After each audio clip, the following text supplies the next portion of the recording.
Okay, so throughout the course so far, we have learned a lot about various different kinds of physical changes and chemical changes. We have talked about how fast a chemical reaction occurs, which was dealt with in chapter 13 on kinetics. Then we discussed how to predict how far the reaction will go. So we had like 4 chapters on equilibrium constants of various different kinds. We learned about how the neutralization reaction takes place, how gases expand. But in this chapter on thermodynamics, we are going to actually ask the question or try to find the answer to the question, why do these changes occur in the first place? So, what ultimately drives these physical and chemical changes in matter? And the answer lies in two things: one, the energy of the system, and the other, what is called as the entropy of the system. Entropy is nothing but dispersion or spreading out of energy, and turns out that natural processes tend to move in a direction where the energy is spread to the greatest extent possible.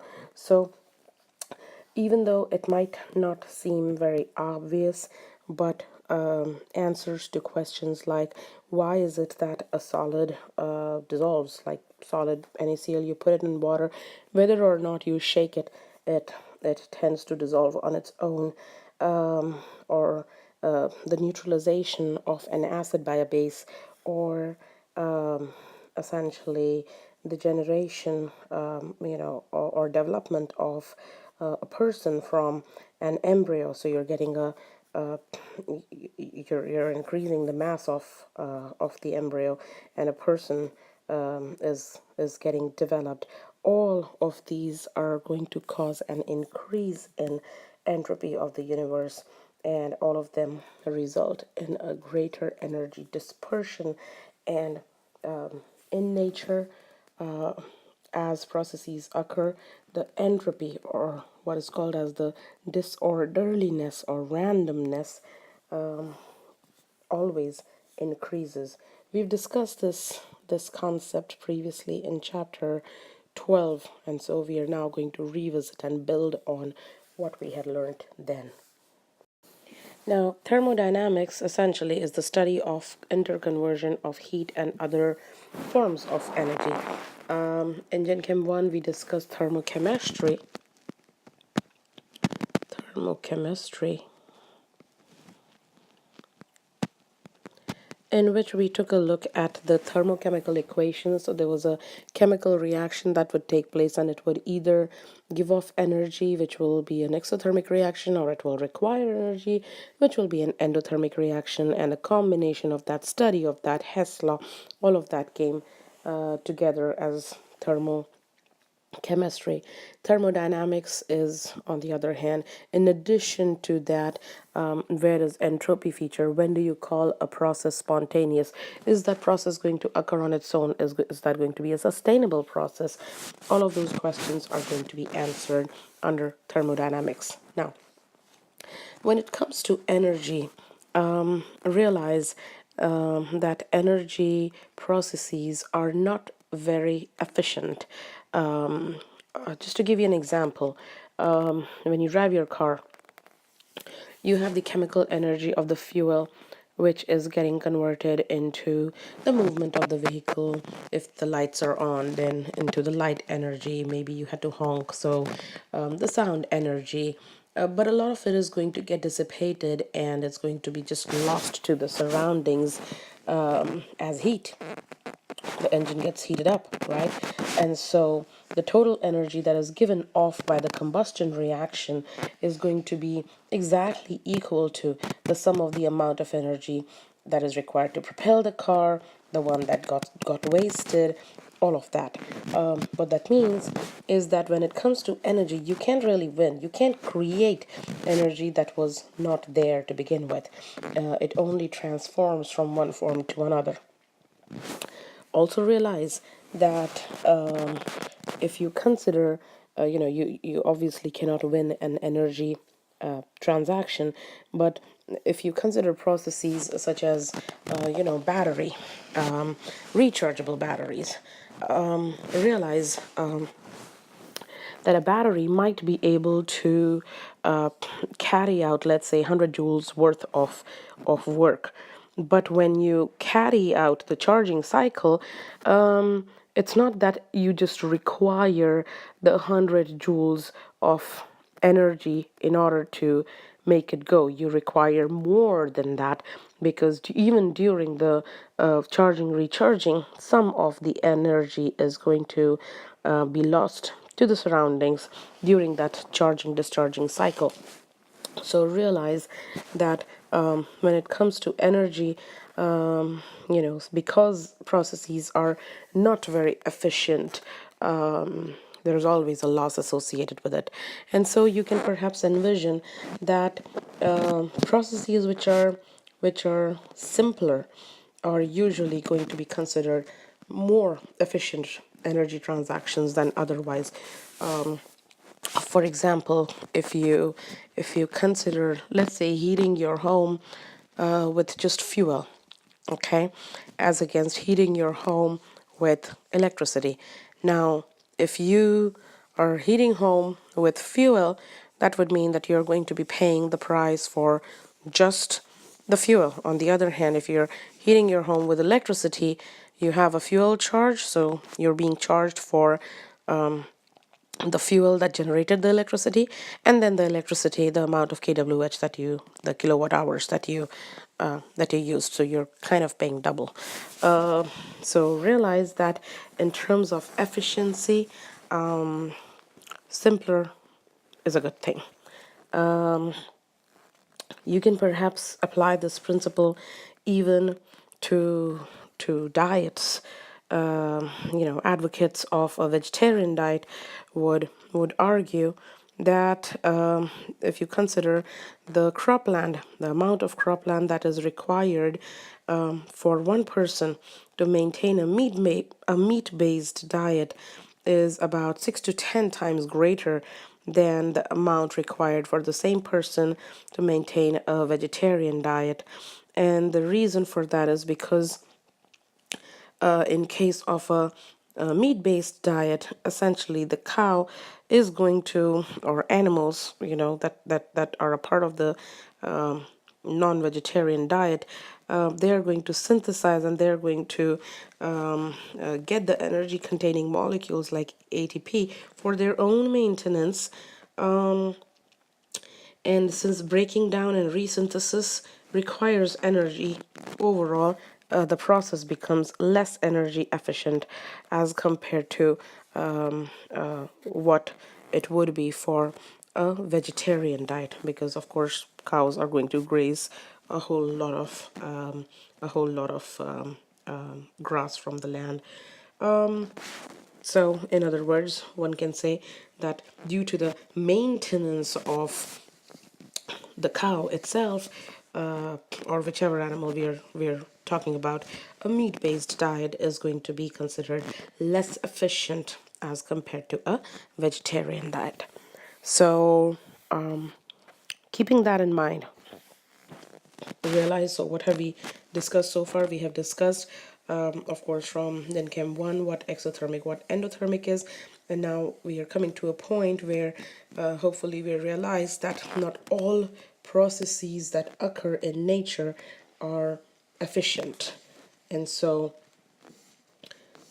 we are going to talk about efficiency, we are going to talk about sustainability, and we are going to talk about spontaneity.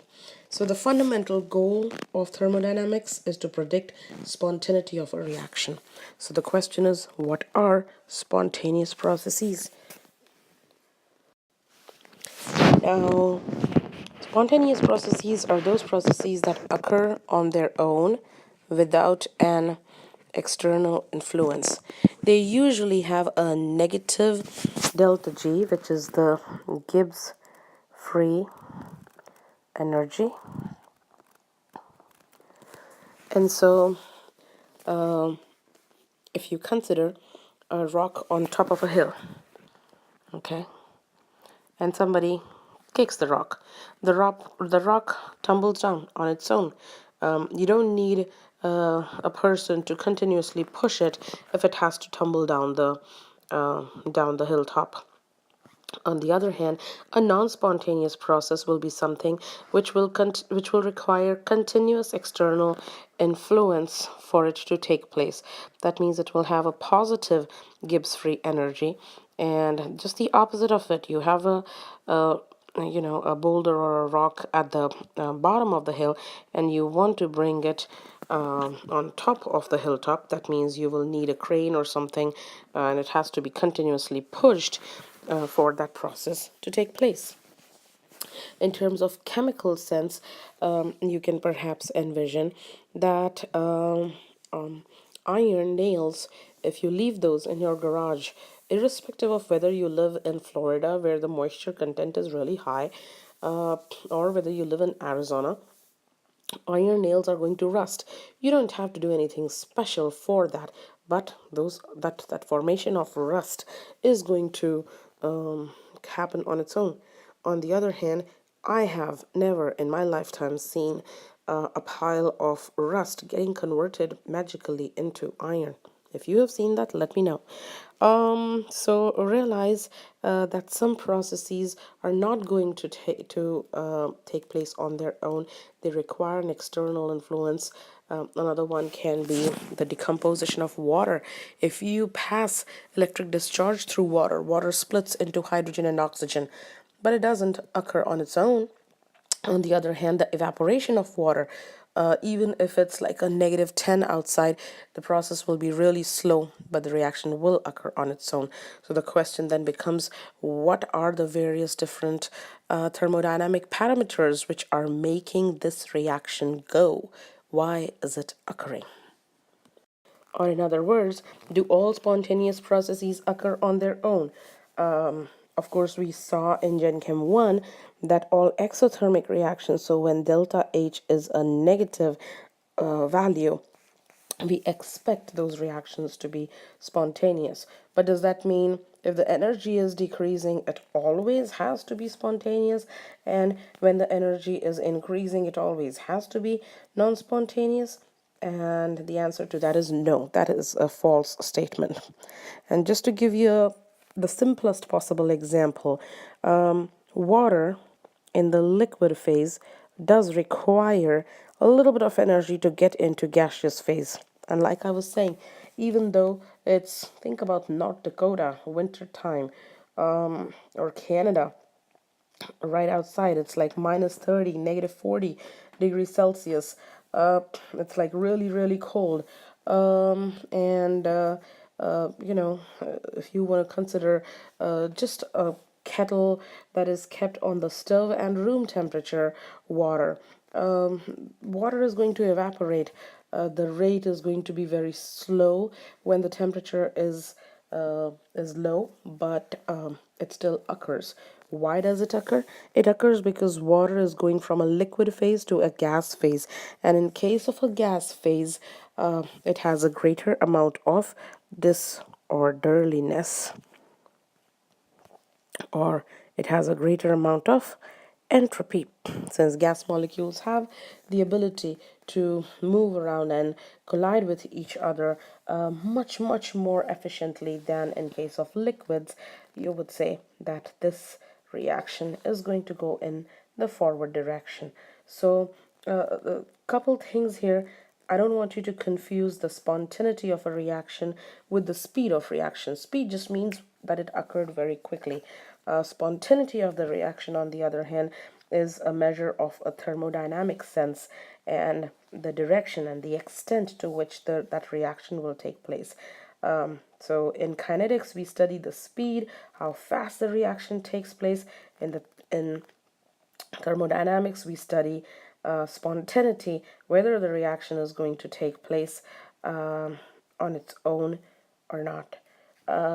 Just to give you another example, the conversion of diamond to graphite is thermodynamically spontaneous, but that doesn't mean that the diamonds that you have, perhaps you own, they are going to become worthless, because this process is like a really, really slow process. So in your lifetime, diamond is going to remain diamond. So kinetically, thank goodness for small mercies, going from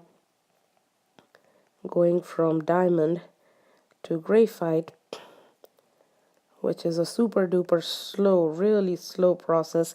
It's not going to take place within a person's lifetime, essentially. It's a very slow process, but thermodynamically, it's a feasible process. And so the forward reaction will be favored eventually. So hopefully you can see that if you add a catalyst to a system, it can increase the speed of the reaction. It's not going to convert a non-spontaneous process into a spontaneous process, though. So use of a catalyst can only change the rate of the reaction. It's not going to change the spontaneity of a reaction. Keep that in mind. So again, to make sure you understand, there are three thermodynamic quantities that we are looking at. We are looking at delta S, which is the change in entropy, which measures the degree of disorderliness or molecular randomness. And an increase in the delta S, that means a positive delta S, is a good thing. That means that the disorder is increasing, because you always want to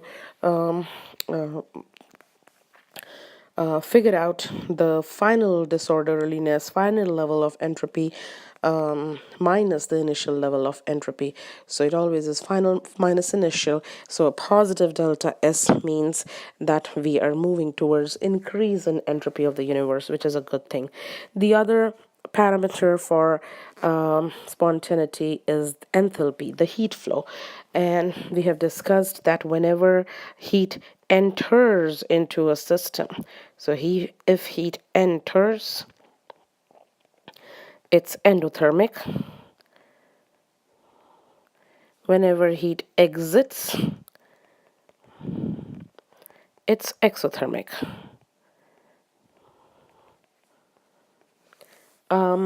And so we have signs for the delta H as negative delta H for the exothermic reaction, positive delta H for the endothermic reaction, and the combination of these two, which was tied by Gibbs, basically measures the spontaneity. So delta G is given as a combination delta H minus T delta S, and if it happens that the delta G value comes out to be a negative value, we say that the reaction is spontaneous. On the other hand, if that doesn't happen, we say that, and it's a positive value, we say that the delta G is positive, and so the reaction is non-spontaneous. And if it is at equilibrium, then delta G is seen as 0. So we've seen first law of thermodynamics in Gen Chem 1, where we learned that any process, irrespective of whether it's spontaneous or not, is going to conserve energy. That means the total energy of the system and the surroundings is a constant. Hopefully you remember that system plus surroundings is the universe.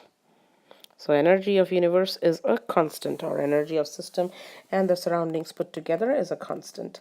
And the second law of thermodynamics states that for any spontaneous process, the total energy of the system and the surroundings, which basically means the total entropy of the universe, should increase. Entropy of universe should always increase. So whenever a process occurs, that basically means that it's going to add to the entropy of the system, and the disorderliness of the universe is going to increase for that case. So in the next couple slides, I'm going to actually give you several examples to illustrate the physical meaning of entropy and what we learn from there.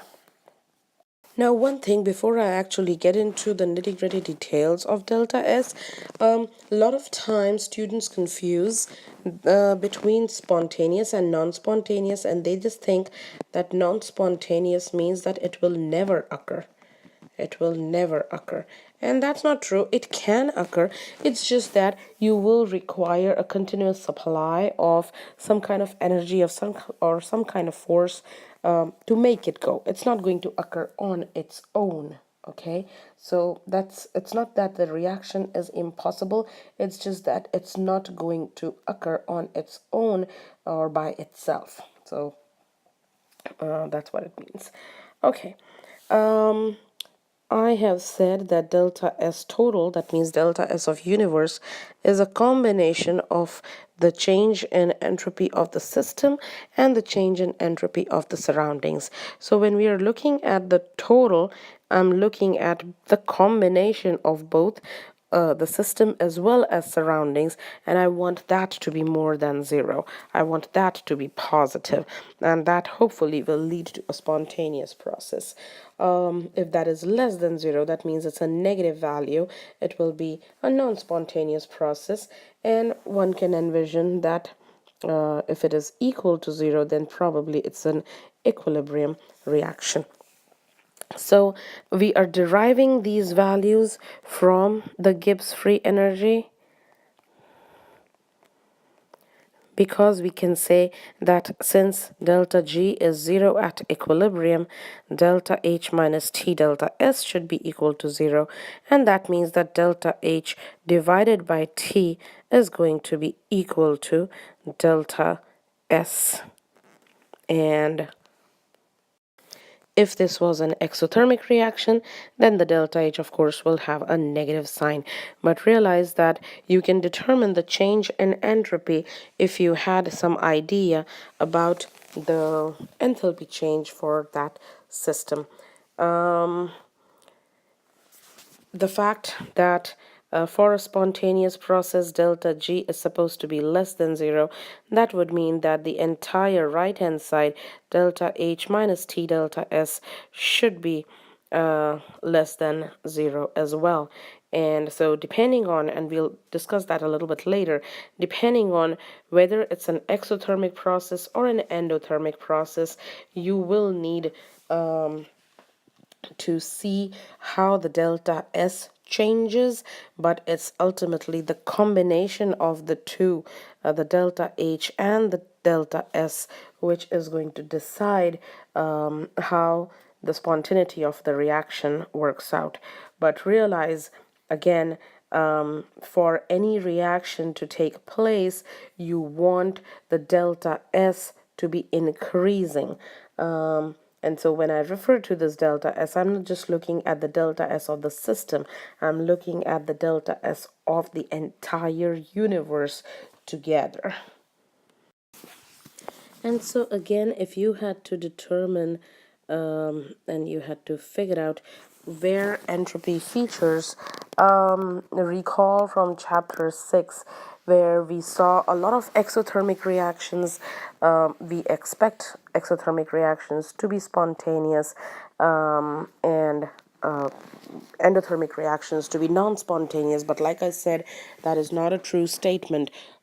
Most spontaneous reactions are exothermic in nature, but that doesn't mean that all spontaneous reactions or all exothermic reactions rather would be spontaneous.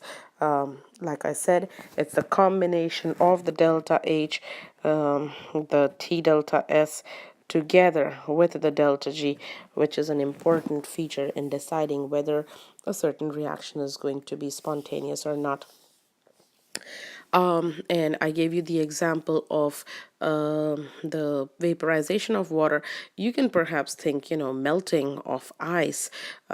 You take an ice cube and let's say it falls on the countertop and it just melts on its own.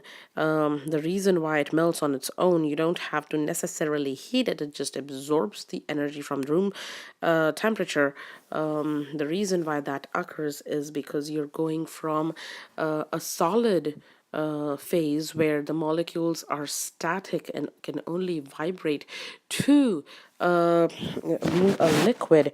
So you have solid in which only vibration is possible. And if it becomes a liquid, essentially the vibration as well as translation is going to be possible, or rotation about an axis is possible as well. So we have more movement in the molecules. In other words, the disorderliness has increased. And hence you would say that these processes will occur spontaneously. Consider the example we have seen in the past, sodium chloride and water. When sodium chloride is present as is, it is, present as a lattice. So there is an ordered, same recurring arrangement. On the other hand, when it's mixed with water, you'll have your sample where you will have Na plus, you'll have Cl minus, and there'll be boatload of water molecules, and it's going to be kind of like a mixed bag all over the place. So it's not going to be the nice recurring arrangement in which a lattice was present. Rather, it's going to be a mixture of NaCl and H2O all over the place. So the energy is more spread, or you can say that the disorderliness or the randomness at the molecular level has increased, and that's the primary reason for the occurrence of these processes. Now, hopefully, you have been able to associate the fact that entropy in general is associated with dispersion of energy or spreading out of energy, and that is a criterion for spontaneity. So, informally, we can think about entropy as disorder or randomness, like a concept of disorder or randomness on a macroscopic scale is usually would be associated to clutter in general, messiness of a drawer. It's only analogous to the concept of disorder at a molecular level. Formally, entropy, which is shown as the symbol S, as we have seen, it is a thermodynamic function which increases with the number of energetically equivalent ways to arrange the components of a system to achieve a particular state. What does this mean, and how do we go about it? So when you think about entropy, I really want you to think about the permutations and combinations that you might have studied in math at some point of time.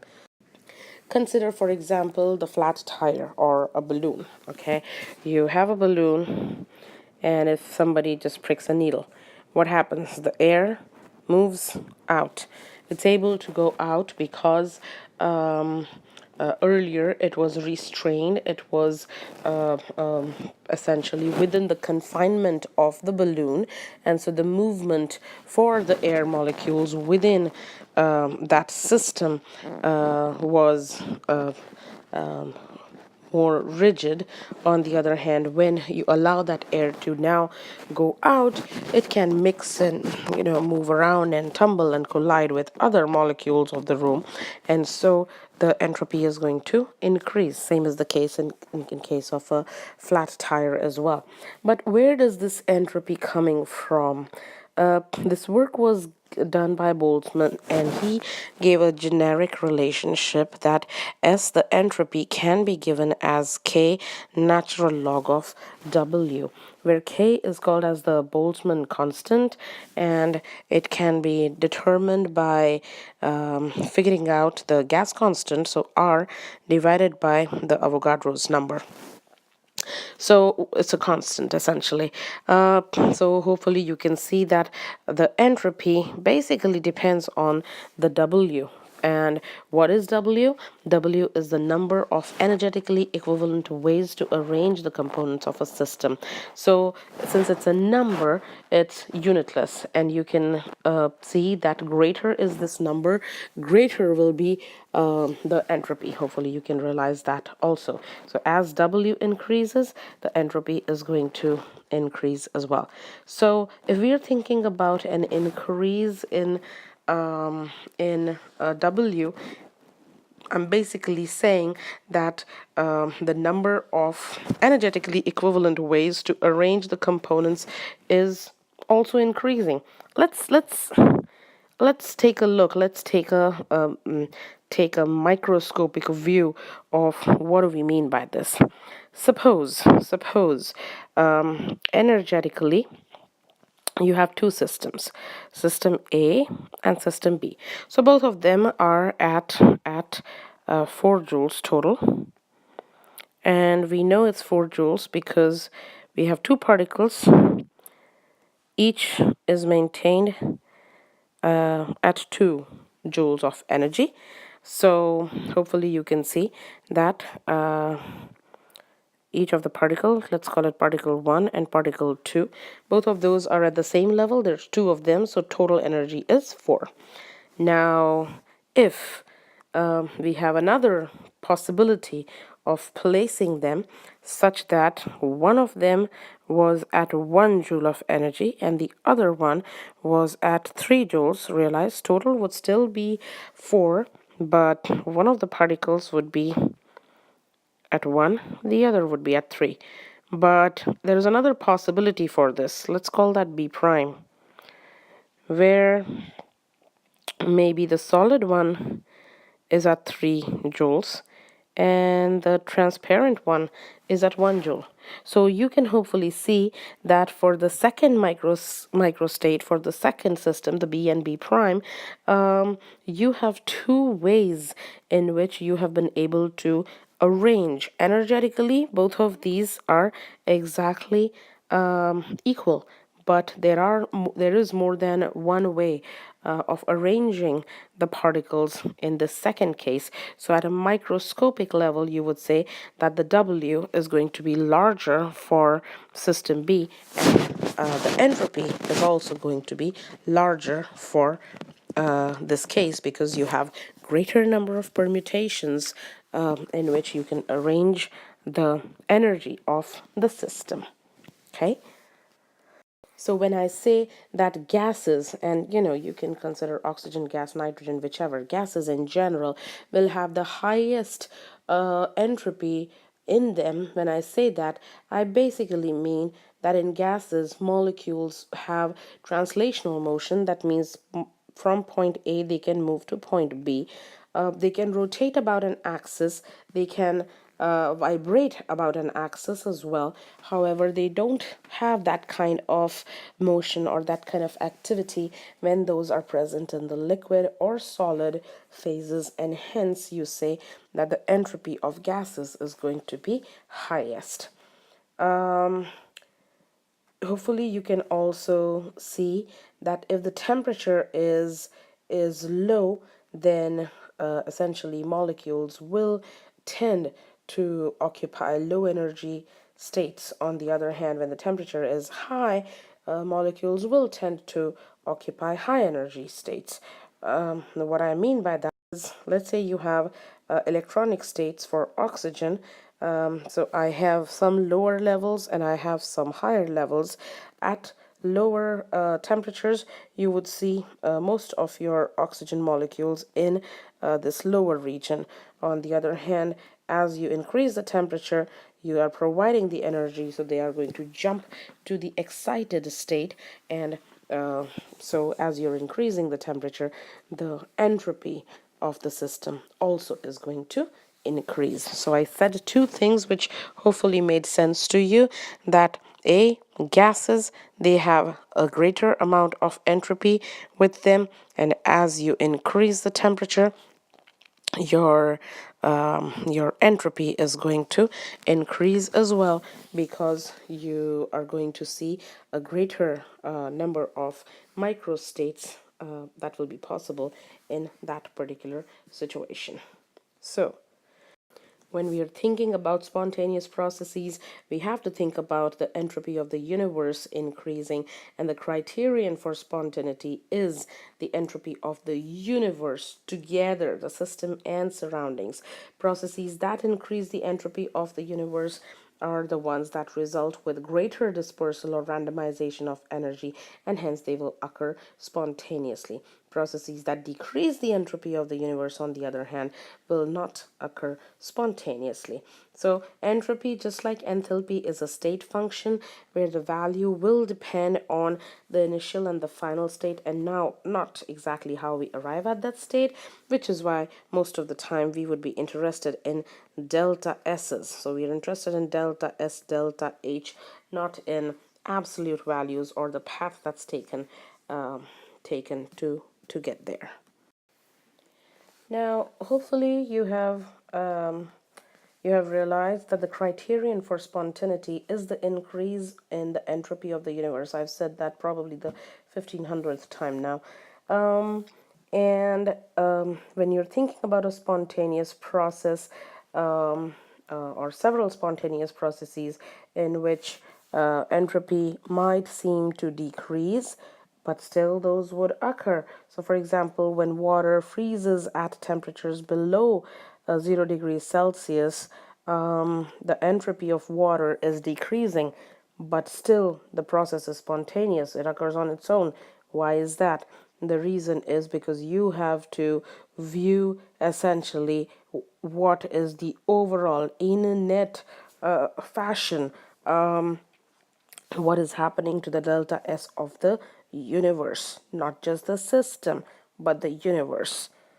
So realize, since the system and the surrounding make up the universe, for any spontaneous process, the delta S of the system is opposite of delta S of the surroundings, and it also must be higher than that value for that reaction to be spontaneous, because the delta S universe is a combination of delta system and surrounding together. So realize that whenever we are thinking about, the combination, it's a possibility that the entropy may be decreased for the system, okay, but it increases for the surrounding, and the increase for the surrounding is greater than the decrease for the system. What does that mean? That means that the overall universe is going to still increase, and hence the reaction is going to take place. Now, realize that when you have an exothermic reaction is one which gives off heat. So heat is going to travel from the system to the surroundings. That means the temperature of the surrounding is going to increase, the temperature is going to increase. And we just saw that as temperature increases, there is a greater possibility that the air surrounding perhaps is going to get energized, or it's going to start occupying the higher energy states as well. So the microstates that the gas molecules or the air molecules that could spend time in is going to increase, and hence you can say that the entropy is going to increase for the surroundings. So realize that exothermic processes are going to increase the entropy of the surrounding. On the other hand, endothermic processes are going to decrease the entropy of the surrounding, again because they are going to take away the heat from the surrounding, and that means that now the microstates that are available for that process are not going to be to the same number as used to be earlier. So again, to summarize, exothermic processes increase the entropy of the surroundings, endothermic processes decrease the entropy of the surroundings. Let's write that somewhere. Exothermic increases the entropy of surrounding, the endothermic decreases the entropy of surroundings. All right, let's do some problem solving. The question is, which of the following reaction is endothermic? So I'm looking for a positive delta H. So the first reaction is going to be endothermic. The second one has a negative, so it's going to be exo. This is endo. And so again, saying the same thing in another manner. If you take ice and water and you mix them together, realize that the ice is going to melt and the temperature of ice is going to increase, temperature of water is going to decrease. Overall, the thermal energy flow is from system to surroundings. So if you're considering ice to be the system and if you're considering water to be the system, the effects are going to be opposite of each other. But realize what's happening as the ice is melting. Ice, which contains only vibrational motion, is going to melt and give you water where it's going to have rotational motion, it's going to have translational motion. So as you're increasing the temperature, you are going to increase the entropy.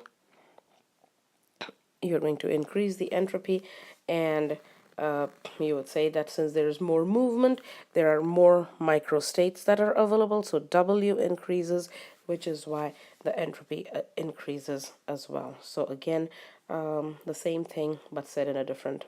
The question is, predict the sign of delta S in the system for each of the following.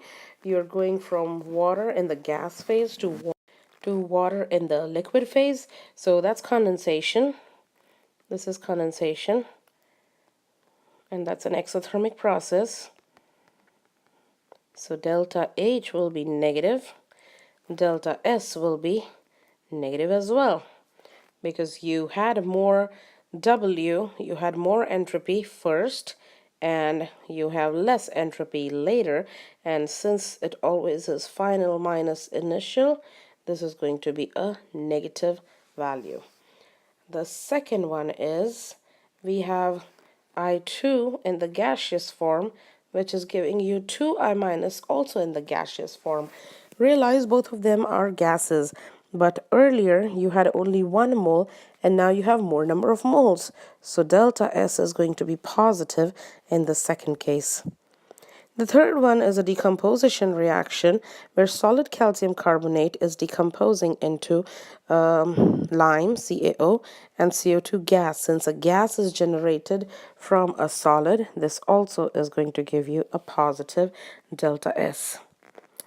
Next is Ag and Br, which were aqueous, are precipitating to give you AgBr solid. So you had more movement earlier, more disorderliness, which is now going to give you a lattice. The delta S in this case should be a negative sign. Okay, let's go for which of the following reactions has an increase in entropy? So the first one again is condensation. Liquid to gas, that's vaporization. Vaporization.